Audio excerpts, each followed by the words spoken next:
မင်္ဂလာပါခင်ဗျာဒီနေ့မှာတော့ညမကျဲလက်တန်တိုင်းတွေထဲကအချစ်နဲ့အလွမ်းကြောက်ရွံ့မှုနဲ့မာယာရီရောရွှက်နေတဲ့ကျက်သဆေးဇလန်တပုတ်ကိုတက်ဆက်ပြသွားမှာဖြစ်ပါတယ်ဒါကတော့မာယာအင်းမထဲကချစ်သူလို့အမည်ရတဲ့ဇလန်လေးပဲဖြစ်ပါတယ်ဟိုတောစကရွာကလေးဒီရွာမှာကိုကျော်လို့ခေါ်တဲ့အသက်25နှစ်အရွယ်လူငယ်လေးတစ်ယောက်ရှိခဲ့ဘူးတယ်သူဟာရိုးသားပေးမယ်အပေါင်းအသင်းနဲပြီးတကိုယ်တည်းအထီးကျန်ဆန်းစွာနေထိုင်တဲ့သူပေါ့တညနေခင်းမှာတော့ကန်ဂျမာကဖန်လာခဲ့တယ်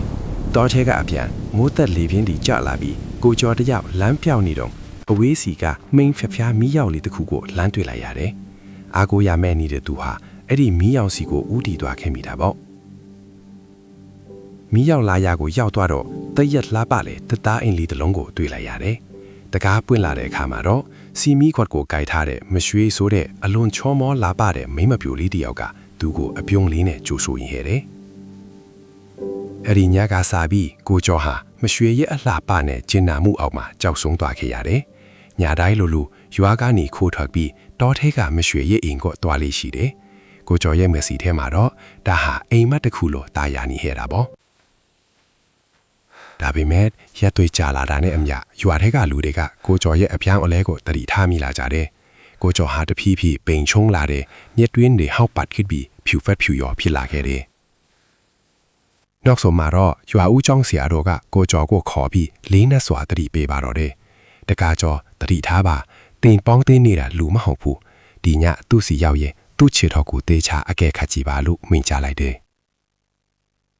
အဲ့ဒီညမှာကိုကျော်ဟာမရွှေရဲ့အိမ်ကိုရောက်သွားပေမဲ့ဆရာတော်ရဲ့စကားကိုနားထဲမှာဆွေးနေတယ်မီးအောင်မိန်အောက်မှာသူတို့နှစ်ယောက်အတူရှိနေတော့ကိုကျော်ကကြောက်ရွံ့နေတဲ့စိတ်ကိုထိန်ပြီးမရွှေရဲ့ခြေထောက်ဘက်ကိုတိတ်တဆိတ်ငုံကြည့်လိုက်မိတယ်ထိုအခိုက်တမ်းမှာပဲကိုကျော်ရဲ့သွေးတွေခဲသွားတယ်လို့ခံစားလိုက်ရတယ်မီးအောင်အောက်မှာမြင်လိုက်ရတာကလှပတဲ့ချီမင်းစီလေးတွေမဟုတ်ပဲချီဖနောင်းကရှေ့ဘက်ကိုရောက်နေပြီးချီချောင်းတွေကနောက်ဘက်ကိုလှည့်နေတဲ့ကြောင်မတ်ဖွဲခြေထောက်တစ်စုံပါပဲအမှန်တရားကိုတီးလိုက်ရတဲ့ကိုကျော်ဟာကြောက်စိတ်လွန်ကဲပြီးအိမ်ဘောကနေအသက်လူပြေးဆင်းလာခဲ့တယ်။အနောက်ကိုလှမ်းမကြည့်ရဲပဲမောင်မဲနေတဲ့တောနတ်ထဲမှာအားကုန်တုံးပြီးပြေးပါတော့တယ်